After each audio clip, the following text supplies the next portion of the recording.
গরম গরম ভাতের সাথে অল্প একটু রুই মাছের মাথা নিয়ে আর এক টুকরো লেবু পাতা ভাতের সাথে এমনভাবে ডলে খেতে কি যে মজা, যা বলে বোঝানো যাবে না। Just wow. আসসালামু আলাইকুম, welcome to our couple kitchen. লেবু পাতা দিয়ে রুই মাছের মাথার অসম্ভব মজার একটি রেসিপি আজকে আপনাদের সাথে শেয়ার করতে যাচ্ছি। অনেকেই আছেন মাছের মাথা বা লেজ খেতে চান না, কিন্তু আজকের রেসিপিতে রান্না করলে ইনশাল্লাহ খেতে চাইবেন। চলুন তাহলে ঝটপট রান্নাটা দেখে নিই। এখানে আমি 2টি রুই মাছের মাথা আর 2টি লেজ নিয়েছি। তারপর চুলায় একটি প্যান বসিয়ে তাতে তেল দিয়ে দেব। তেল গরম হয়ে আসলে দিয়ে দিব 1 কাপ পেঁয়াজ। তারপর পেঁয়াজটা একটু ভেজে নিব যতক্ষণ পর্যন্ত হালকা বাদামি না হয়। পেঁয়াজ বাদামি হয়ে গেলে দিয়ে দিব 1 চা চামচ হলুদ গুঁড়া, 2 চা চামচ মরিচ গুঁড়া। তারপর অল্প পরিমাণ পানি দিয়ে মশলাটা ভালোভাবে কষিয়ে নিতে হবে।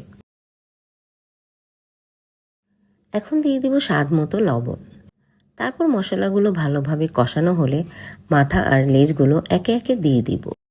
তারপর মাছগুলো উল্টিয়ে পাল্টিয়ে মশলার সাথে ভালোভাবে মিশিয়ে নিব, যাতে করে মশলাগুলো মাছের ভেতর পর্যন্ত ঢোকে। এ পর্যায়ে 1/2 কাপের মতো পানি দিয়ে দিব। তারপর ঢাকনা দিয়ে ঢেকে রাখবো 10 মিনিটের মতো।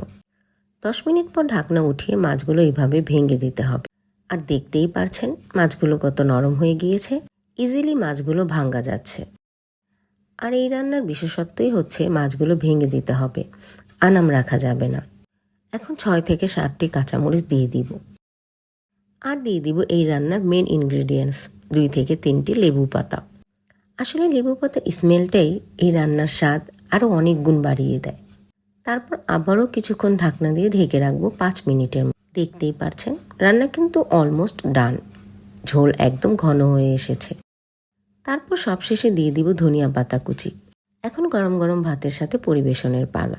এই রেসিপিটা ফলো করে একবার রান্না করে দেখুন, ইনশাল্লাহ বারবার খেতে ইচ্ছে করবে। আর রান্নাটাও কিন্তু একদম ইজি, একবার হলেও ট্রাই করে দেখবেন। Thanks for watching.